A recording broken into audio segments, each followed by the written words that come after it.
Emily Carter was 29 when she realized something was deeply wrong with her family. It happened on December 18th. She had just finished 11 overnight shifts in a row, 132 hours of work, so she could finally have Christmas week off. For once, she had plans, simple ones: dinner with coworkers, volunteering at the hospice on Christmas Eve, maybe even sleeping like a normal human being. But when she pulled into the driveway of her childhood home in Westport, Connecticut, something felt off. The house was dark, too quiet. Her father's car was gone. Her mother's SUV, gone. Even her brother Jason's car, which he'd driven down from Manhattan that morning, gone.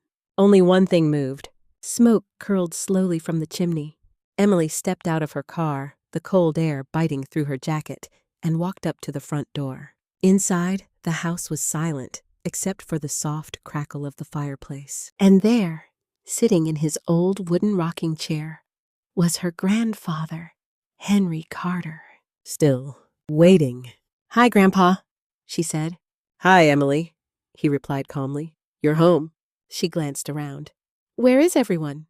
"They left this morning," he said. "Europe." Emily blinked. "Europe?" He nodded toward the kitchen. That's when she saw it. A single piece of paper taped to the refrigerator with a cheap magnet. Her mother's handwriting. No greeting, no explanation, just instructions. "Emily, we're in Europe until December 31st. Stay and take care of Grandpa. Medications are in the cabinet." "Mom." That was it. No please, no thank you, not even love you. Just a decision made for her. Emily stood there, staring at the note, her fingers tightening around the edge of the paper. No one had asked if she could stay. No one had remembered the 11 night shifts she'd just worked. No one had considered that maybe, just maybe, she wanted a life of her own. They hadn't forgotten. They just didn't care. Behind her, the rocking chair creaked softly. "Shall we begin?" her grandfather asked. Emily turned. "Begin what?" But he only smiled faintly. "You'll see. Part 1, the pattern." This wasn't the first time. That was the worst part. If it had been a one-time thing, maybe Emily could have brushed it off. Maybe she could have convinced herself it was just bad timing or a misunderstanding. But it wasn't. It was a pattern. A quiet, repeating pattern that had followed her for years. So subtle at first, she hadn't even noticed it forming until it was too late. The first time had been Thanksgiving, 3 years earlier. Emily was 26 then, just a few years into her job as a hospice nurse at Harborview Hospice Center. She had requested that week off months in advance, planned a cabin trip in Vermont with her college friends. Nothing fancy, just a break. Then her mother called. "Emily, we're going to Turks and Caicos for Thanksgiving," she said, like she was announcing the weather. "Your grandfather isn't feeling well. You should stay home with him. You're a nurse. You know how to handle it." Not a question. A statement. Emily had sat in her car for nearly 20 minutes after that call. She still remembered staring at her reflection in the rearview mirror, asking herself one simple question. "Do I say no this time?" She didn't. She canceled the trip, lost the money, lost the time, and stayed home. Her grandfather had a mild cold that lasted 2 days. 2. On Thanksgiving Day, she sat at the dining table feeding him mashed potatoes while scrolling through her mother's Instagram. There they were, her parents and Jason, on a white sand beach, smiling. Caption: "Family is everything." Someone had commented, "Where's Emily?" Her mother replied, "She's home taking care of Dad. Someone has to." Emily stared at that smiley face for a long time. It didn't look like kindness. It looked like dismissal. The second time was worse, summer 2023. Her father's birthday trip to Napa Valley, 2 luxury suites, wine tours, Michelin star dinners. Emily had been in the family group chat when Jason announced the booking. She'd asked carefully, "What about me?" Her mother's response came 11 minutes later. "Grandpa has a cardiology appointment that week. Someone needs to drive him." The appointment lasted 45 minutes. 45. Emily spent the rest of the week alone at home. No follow-up call. No, "You can still join us." No invite. Just silence. The third time broke something inside her. May 2024. Her best friend, Olivia's wedding. Emily was supposed to be a bridesmaid. Dress bought, flights booked, everything ready. Then her father sat her down at dinner. "There's a corporate wedding the same day," he said. "We only have 3 seats. Jason needs to go. It's important for his career." Emily felt her chest tighten. "I'm in the wedding," she said. Her mother didn't even look up from her plate. "Call your friend," she said. "Tell her Grandpa is sick." Emily swallowed. "But he's not—" "She doesn't need to know that." That night, Emily left Olivia a voicemail. She couldn't say it out loud. The reply came as a text. "I understand." Nothing else. No heart, no warmth. Just distance. A friendship quietly ending. 3 times. 3 years. 3 moments where Emily's life was treated as optional. And each time, she said yes. Back in the present, standing in that quiet kitchen on December 18th, Emily folded the note slowly and slipped it into her pocket. Her hands weren't shaking. Her chest didn't feel tight. There was no anger, no tears, just something else, something colder, something final. She walked back into the living room. Her grandfather was watching her, not with pity, but with focus, like he was measuring something. "Do you need anything?" she asked. He shook his head. Then he asked, "Emily, have you ever been angry at them?" She paused, thought about it, and then said the truth. "I think I just got used to it." Her grandfather nodded slowly. "Good," he said. Emily frowned. "Good?" He leaned back in his chair, the firelight reflecting in his eyes. "Yes," he said quietly, "because now we can begin." The call came the night before everything changed. December 17th, 7:15 p.m.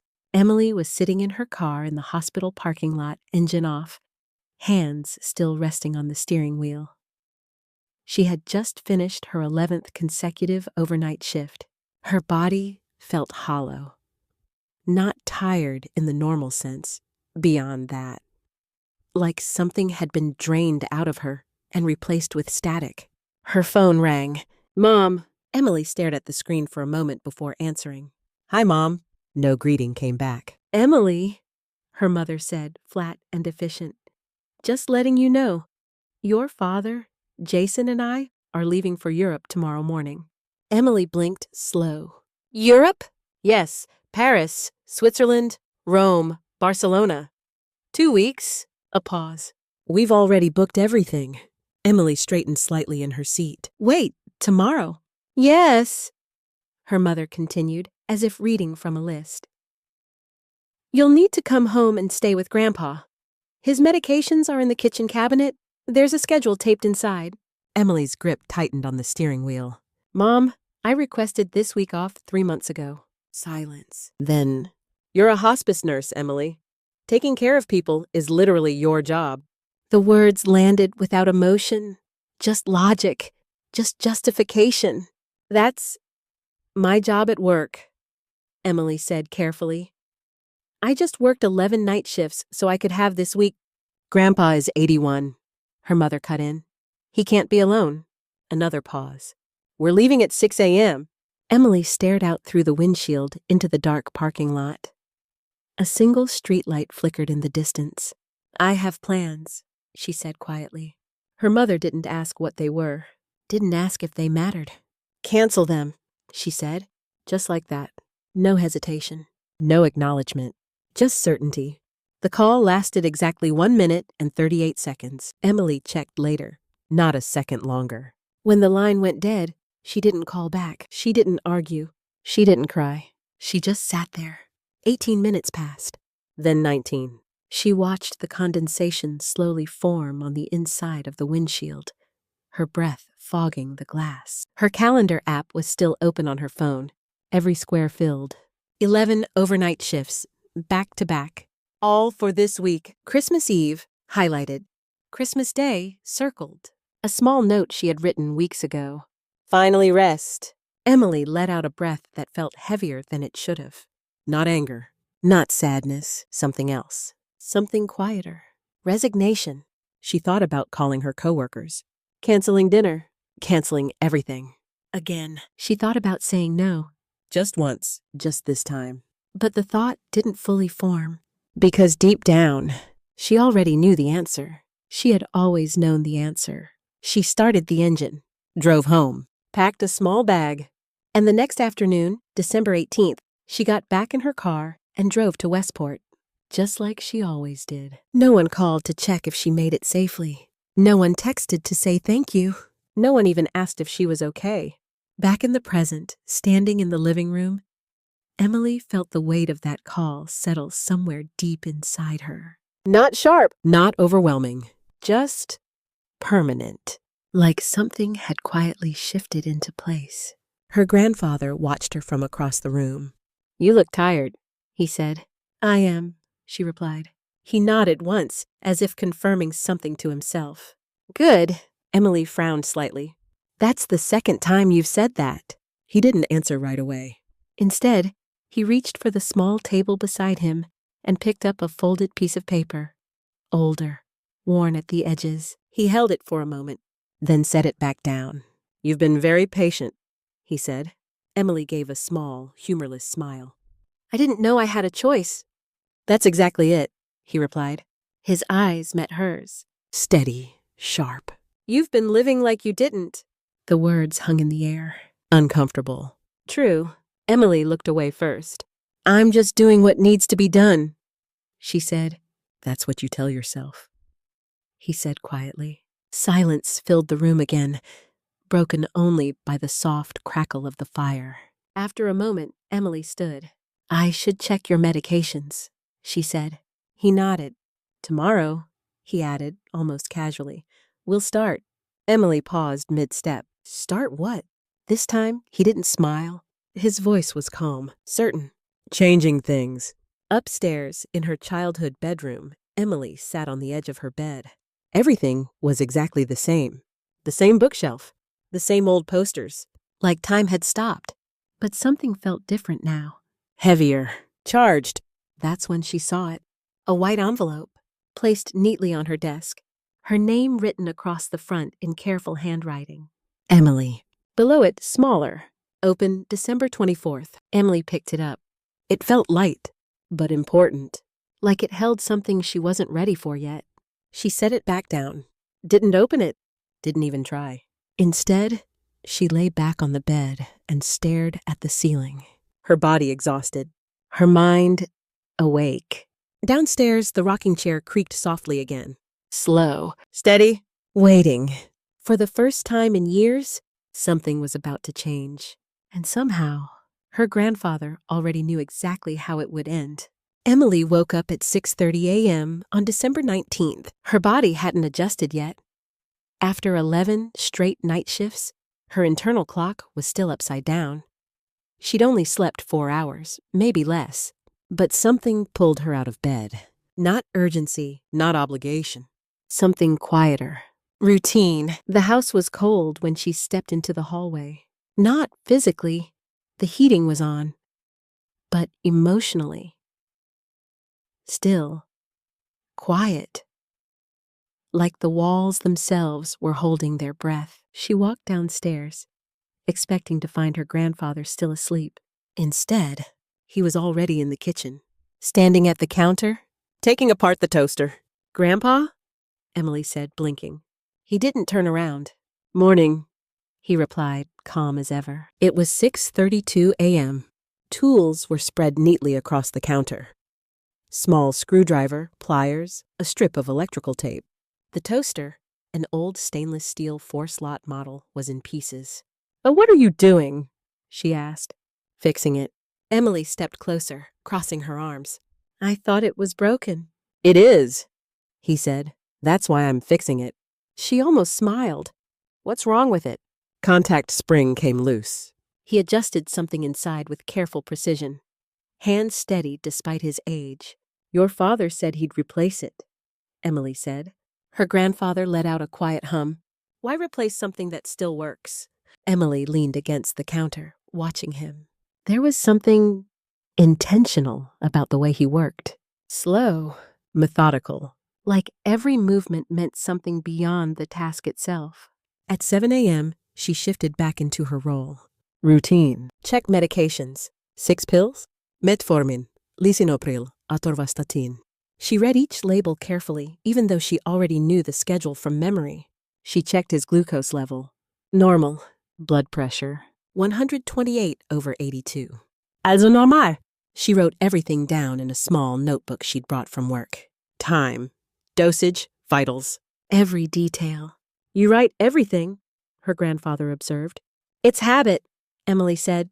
At work, if it's not documented, it didn't happen. He nodded. They're lucky to have you. Emily paused. The words landed differently than they should have. Simple, but unfamiliar. No one in her family had ever said that before.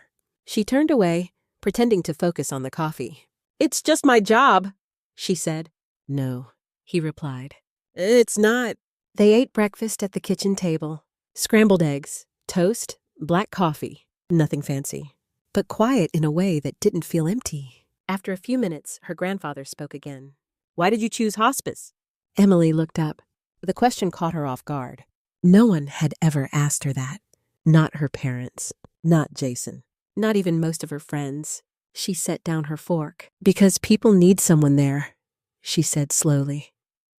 At the end, he waited, didn't interrupt, didn't redirect, just listened. Most people don't want to see it, she continued. Dying, it makes them uncomfortable, so they avoid it. Her voice softened. But that's when people need the most care. When everyone else looks away. Her grandfather's hand tightened slightly around his coffee cup. And you don't look away, he said. Emily shook her head. No. Silence settled again. But this time, it wasn't heavy. It felt understood. Later that afternoon, snow began to fall. Light at first, then steady. A thin layer covering the backyard. The world outside turning quiet to match the inside of the house. Emily spent the day cooking, cleaning, organizing medications. Normal things. Predictable things. Safe things. But every now and then, she felt it. A shift. Her grandfather watching her. Not constantly. Not obviously. But enough. Like he was studying something. Measuring. Waiting. That evening, they sat in the living room. The fireplace crackled softly. An old TV hummed in the background. Emily had picked up a pair of knitting needles, something she did sometimes for her patients. A navy blue scarf, half finished. Halfway through the evening, her grandfather muted the TV. Emily looked up. He never did that. Emily, he said. Yeah? He studied her for a moment, then asked, Are you happy?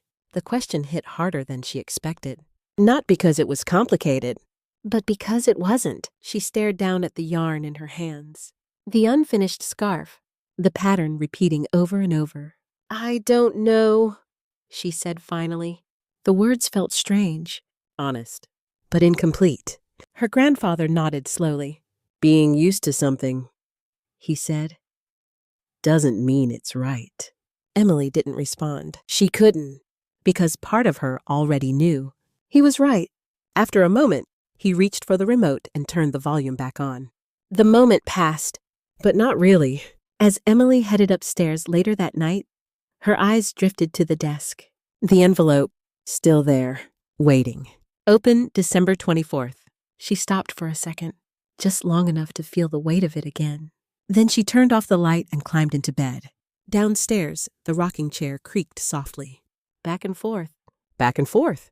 And for the first time, Emily had the unsettling feeling that this week wasn't about taking care of her grandfather at all. It was about something else, something bigger. And whatever it was, it had already begun. By December 20th, a rhythm had formed. It wasn't planned. It just happened. Emily woke at 6:30 a.m.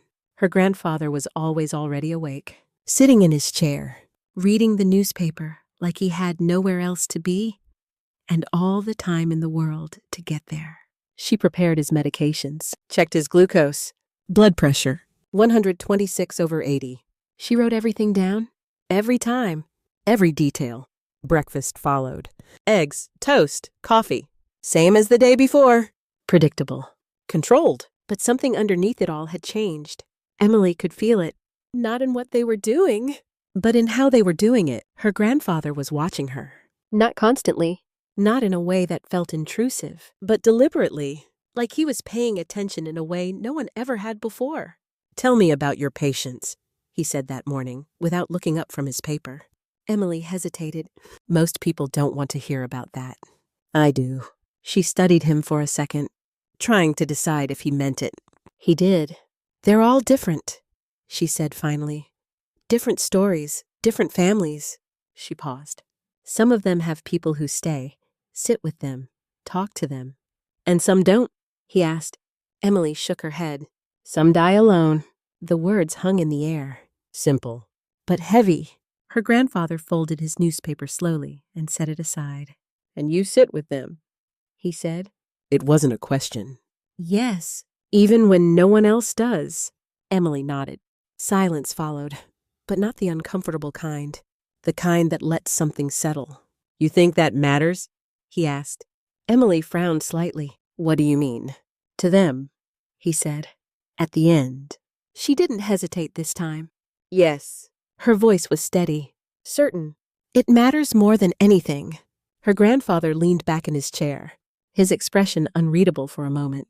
"Then," he nodded. Once, that afternoon, something shifted again. Subtle, but undeniable. After lunch, Emily was cleaning the kitchen when she noticed a door slightly open down the hallway. Her grandfather's office. She stopped. In all the years she'd lived in that house, she had never been inside. The door was always closed. Always. But now, it wasn't. Just a crack. Enough to see inside.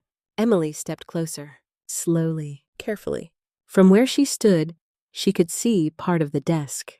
Stacks of papers. Organized. Neat. And on top, a large manila envelope. Her eyes narrowed slightly. There was a printed return address in the corner. A law firm. She leaned in just a little more. Just enough to read. Last will and testament. Her breath caught. Emily. She froze. Her grandfather stood at the end of the hallway, watching her. I was just... She started.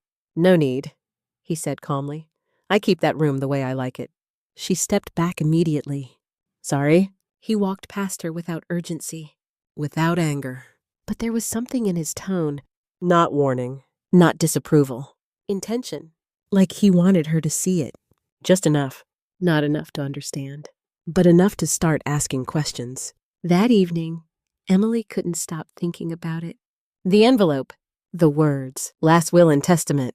At dinner, she finally asked, "Grandpa, do you need help with anything? Paperwork, bills, anything like that?"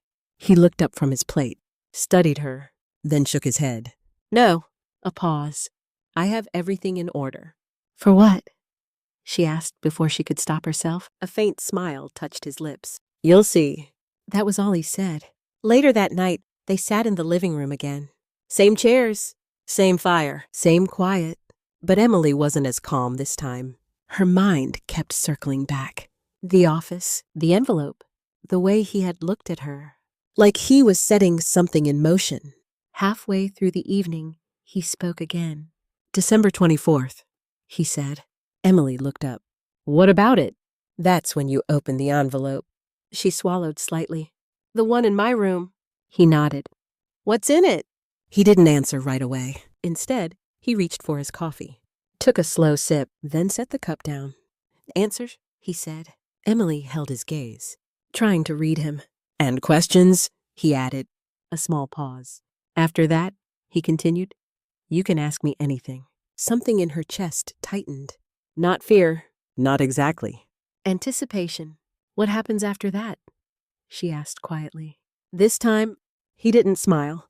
"Everything changes." The room fell silent again, but not the same silence as before. This one felt like the moment right before something breaks, or begins.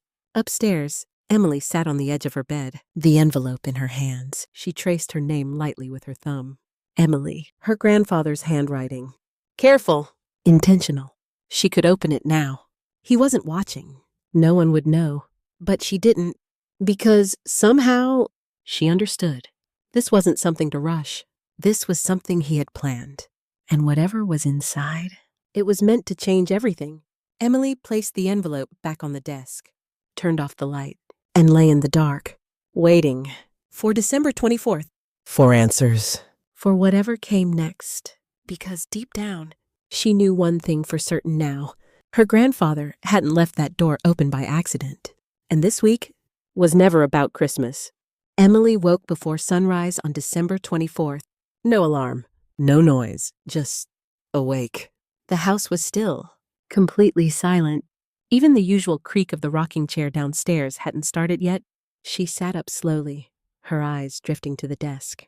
The envelope was exactly where she had left it, waiting.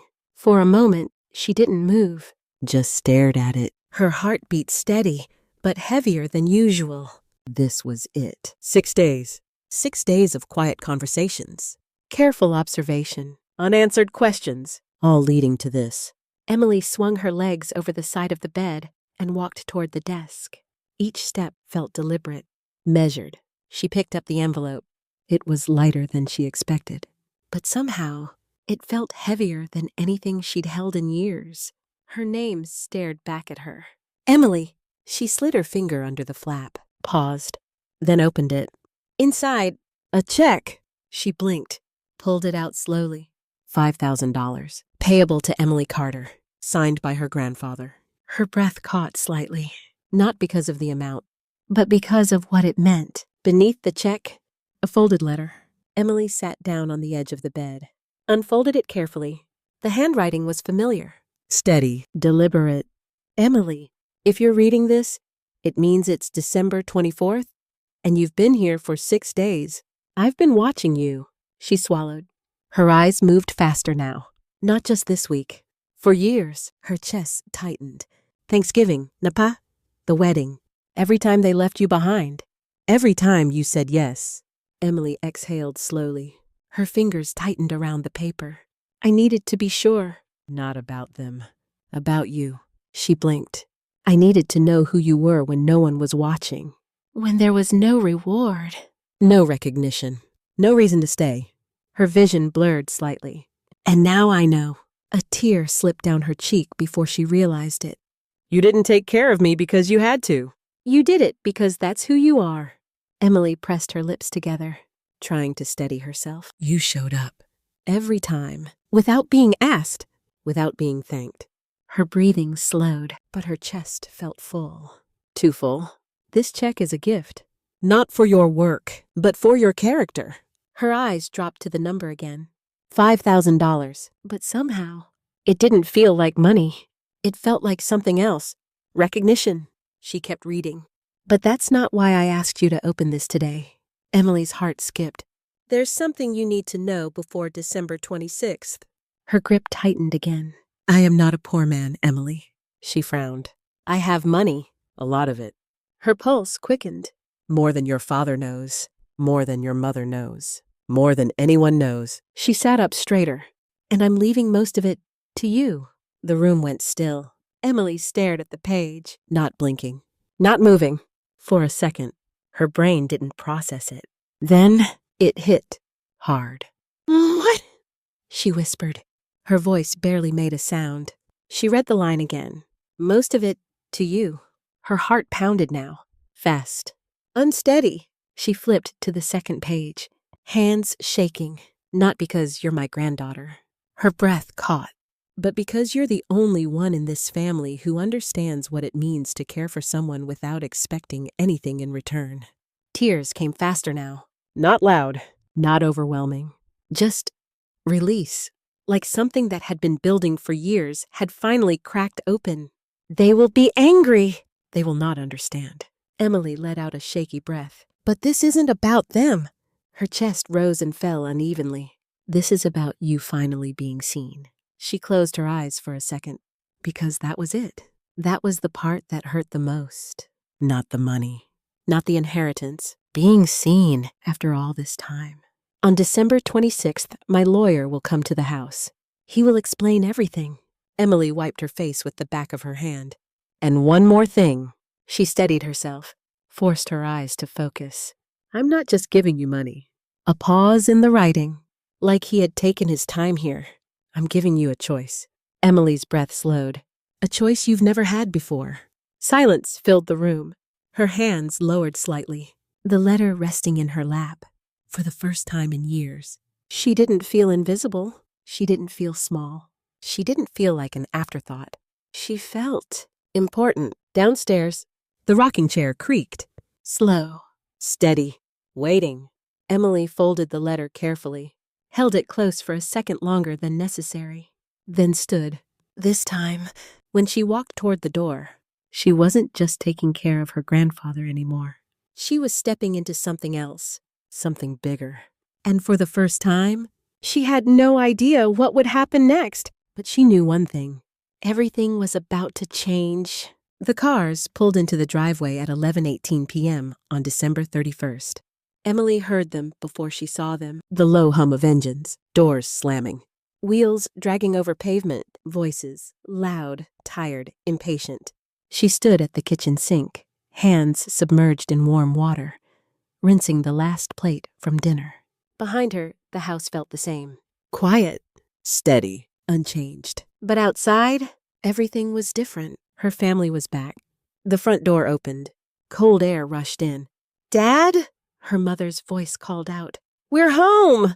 Emily didn't turn around, didn't move. She dried her hands slowly. Deliberately. "Everything's fine, Patricia," her grandfather said from the living room. "Come in." Footsteps, fast, heavy. Her mother entered first, dragging a large suitcase behind her. She looked exactly like Emily expected. Perfect coat, fresh hair, skin still carrying the glow of vacation. "Hi," she said casually, glancing toward the kitchen. "You made it." "Not thank you." "Not how was your week, just acknowledgement." Emily nodded once. Behind her, her father walked in, loosening his jacket. "Longest flight of my life," he muttered. "Do we have anything to drink?" "In the fridge," Emily said. He didn't look at her, just walked past. Jason followed last, phone in one hand, already scrolling. "God, I'm exhausted," he said, grabbing a beer and dropping onto the couch like nothing had happened. Like she hadn't spent the last 13 days holding everything together. Like she wasn't even there. Emily turned back to the sink, finished drying the plate, placed it carefully in the rack. Her mother's voice drifted from the living room. "Did you have your appointment, Dad?" "Yes," Emily answered before her grandfather could. "December 23rd. Everything's normal." "Good," her father said. That was it. No follow-up. No curiosity.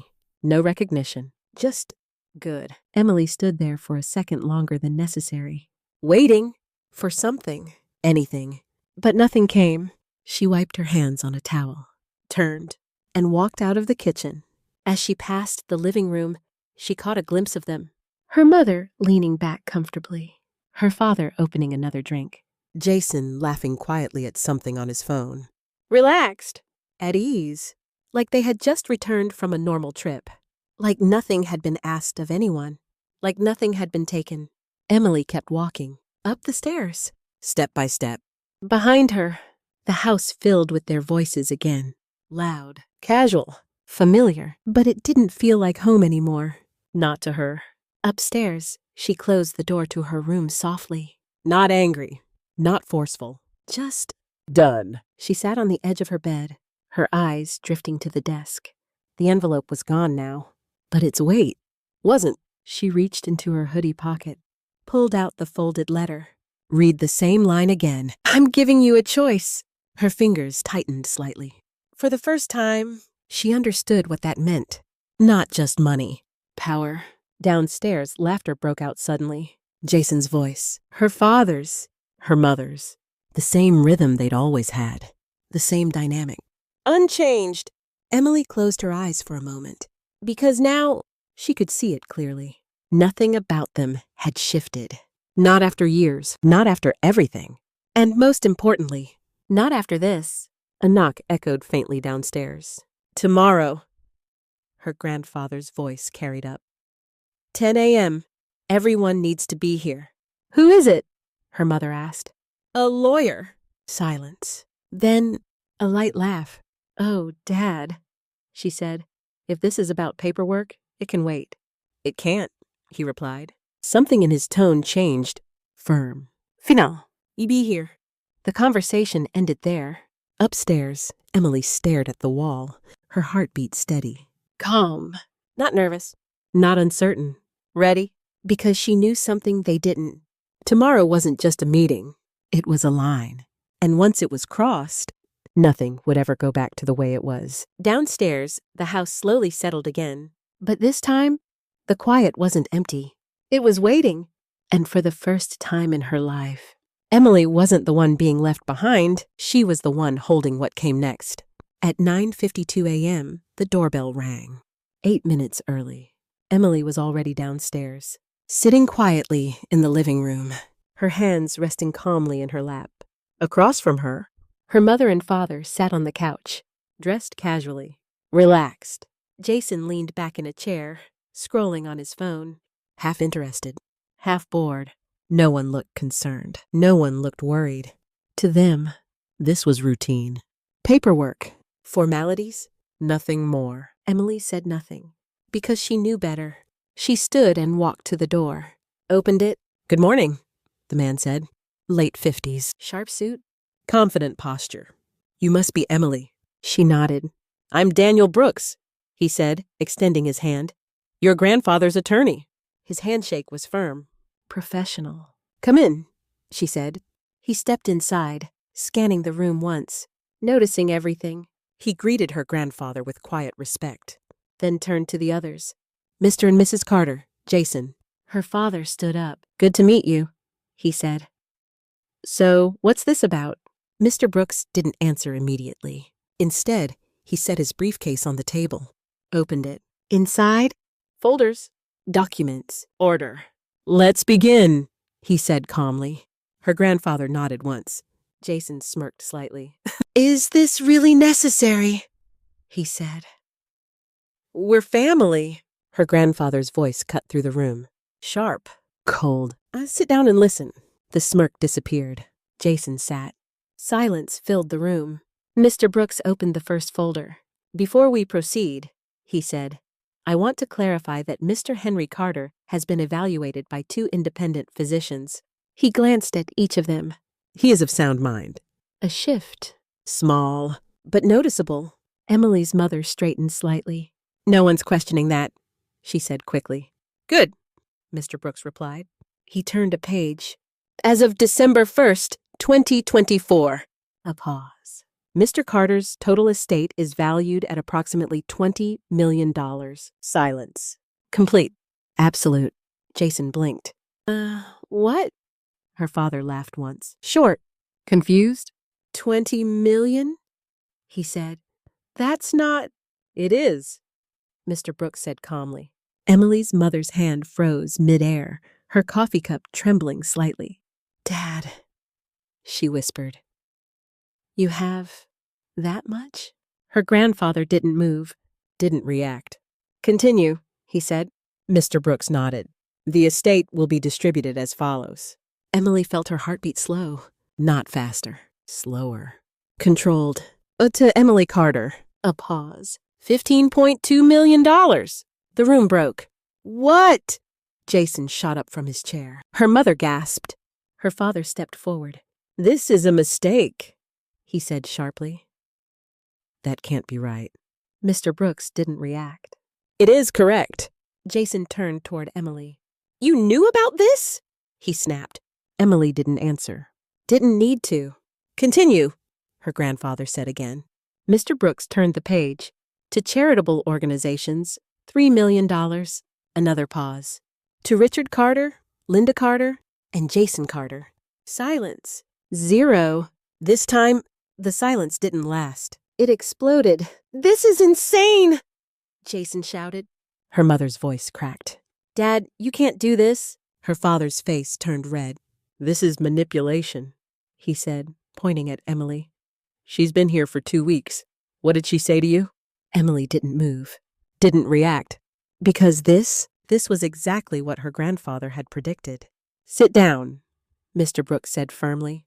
"No!" Jason snapped. "This is—" "Sit down." The tone changed. Sharper. Unyielding. Jason hesitated, then sat, breathing hard. Her grandfather leaned forward slightly. "I am thinking more clearly than I have in years," he said. His voice was quiet, but it carried. clear enough to see what I ignored for too long. No one spoke.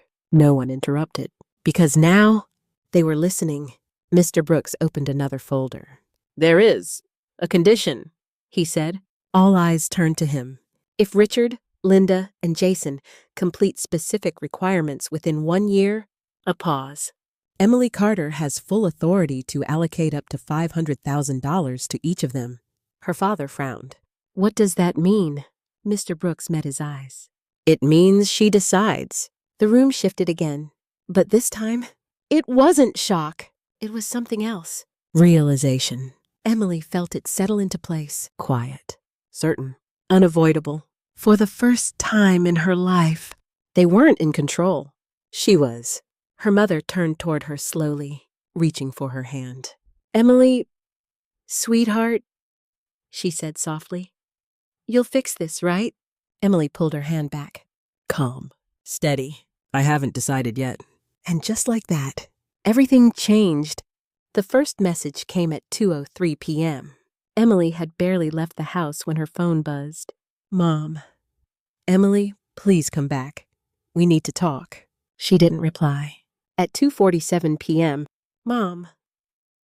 Sweetheart, I know you're upset, but we can fix this. Delete. 3:15 p.m.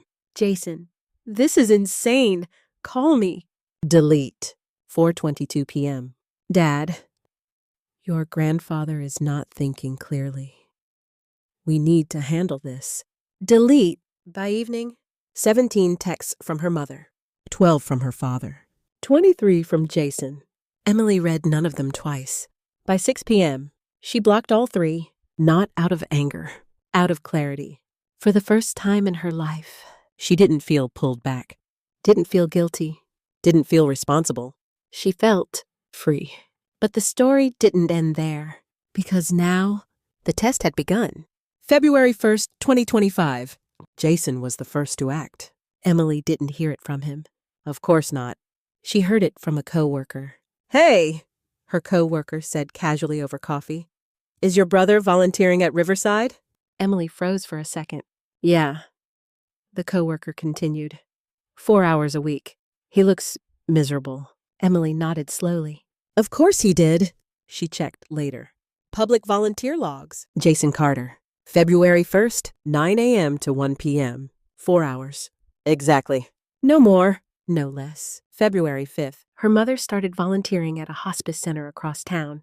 February 10th, her father signed up at a senior care facility. One by one, they followed the rules. Not because they wanted to, because they had to. May 31st, 4 months later, they were done. Jason logged 205 hours. Her mother, 203 hours. Her father, 201 hours. Just enough. Always just enough. Emily didn't just look at the numbers. She read the reports. Mr. Brooks had arranged it. Detailed evaluations from each facility. She opened Jason's first. Demonstrates visible resentment. Stated, I'm only here because I have to be. Completes tasks, but shows no emotional engagement. Emily exhaled slowly. That sounded exactly like him. She moved to her mother's report. Frequently asks how many hours remain. Arrives late, leaves early when possible. No observable emotional connection with patients. Emily closed her eyes for a moment, then opened her father's. Avoids direct caregiving tasks. Requests administrative work repeatedly. Appears uncomfortable with patient interaction. She set the papers down. 3 reports. 3 people. All the same. They did the work, but they didn't change. June 15th, the letters arrived. 3 envelopes. Handwritten. Emily took them to a quiet coffee shop. Sat by the window. Opened Jason's first. Dear Emily. The words were clean. Structured. Careful. Too careful. I realize now that I may have hurt your feelings. Emily stopped reading. May have. Not did. May have. She flipped to the end. I hope we can move forward. No specifics. No accountability. Just words. Her mother's letter was longer. More emotional. More rehearsed. I've always loved you. I never meant to hurt you. Emily read it twice, then folded it. Her eyes moved to the final one. Her father's. The first line stopped her cold. I am writing this letter because the will requires it. Emily let out a small breath. There it was. Honesty. But not the kind that mattered. The rest was the same. Excuses. Reframing. Minimizing. Not one sentence said, I was wrong. Not once. July through October. Therapy sessions. 4 of them. Emily agreed to attend. Not for them. Foreclosure. Session 1. Her mother cried. Said she never meant to hurt her. Session 2. Jason got defensive. Accused Emily of holding money over them. Session 3. Her father questioned the amount. Don't you think $15 million is excessive? Session 4. Her mother asked the real question. So, you'll give us the money now, right? Emily didn't answer, because she already knew. At the end of it all, Dr. Rachel Adams sent her final report. One sentence stood out. Their participation appears motivated by financial gain, not genuine reconciliation. Emily read it twice, then closed the file. The hours were done. The letters were written. The sessions were completed. Every box checked. But none of it real. That night, Emily sat alone in her apartment. The city quiet outside her window. Her phone rested on the table, silent. For once, no messages, no pressure, no expectations, just a decision. And for the first time in her life, it was hers to make. January 2nd, 2026. 10 a.m. The room looked exactly the same. Same table, same chairs, same quiet tension sitting in the air, like something waiting to break. Emily sat at the end of the table. Straight-backed. Calm. To her right, Daniel Brooks opened a folder, his movements precise and unhurried. Across from her, her family. Her father in a pressed suit, her mother in a soft blue dress. Jason in a button-down shirt, trying to look composed. They all looked different. Not softer, not kinder, just hopeful. Like this was a meeting they expected to win. No one spoke at first. Then Mr. Brooks broke the silence.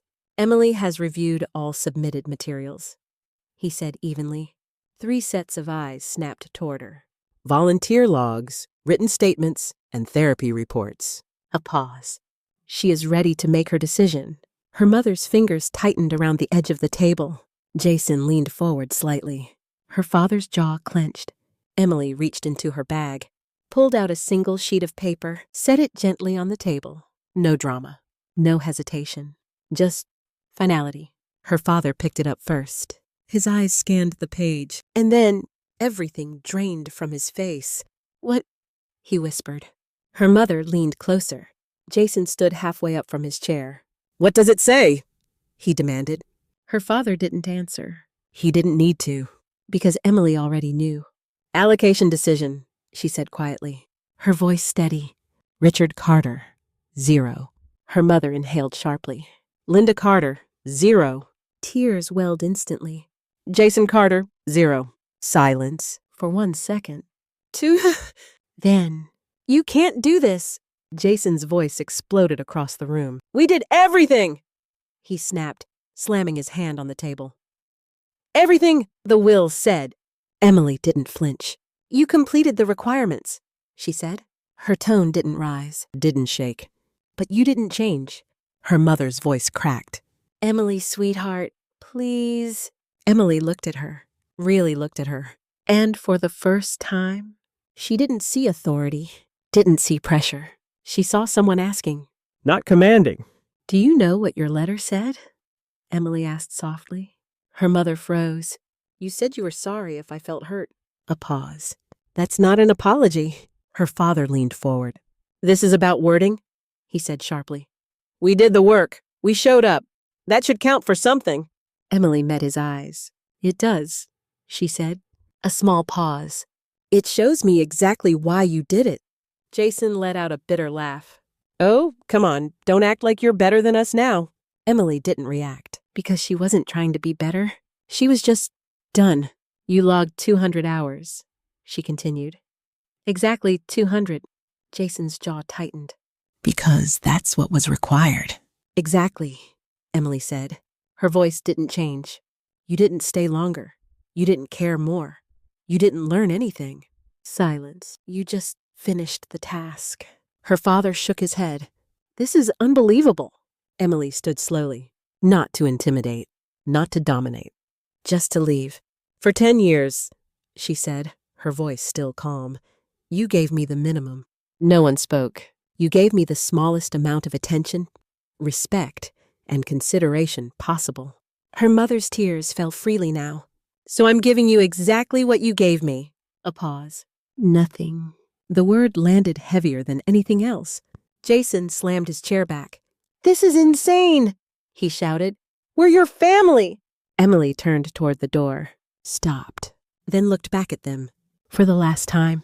No, she said quietly, her voice softer now, clearer. You're people I'm related to. A bee. But you were never my family. The room went completely still. No one argued. No one interrupted. Because deep down, they knew. She opened the door, stepped out. And this time, she didn't look back. Because for the first time in her life, she wasn't walking away from something. She was walking toward herself. 6 months later, the house looked exactly the same. Same driveway, same front porch, same quiet stretch of road lined with maple trees. But everything felt different. Emily pulled in at 1:52 p.m., turning off the engine and sitting there for a moment before stepping out. Summer had settled in fully.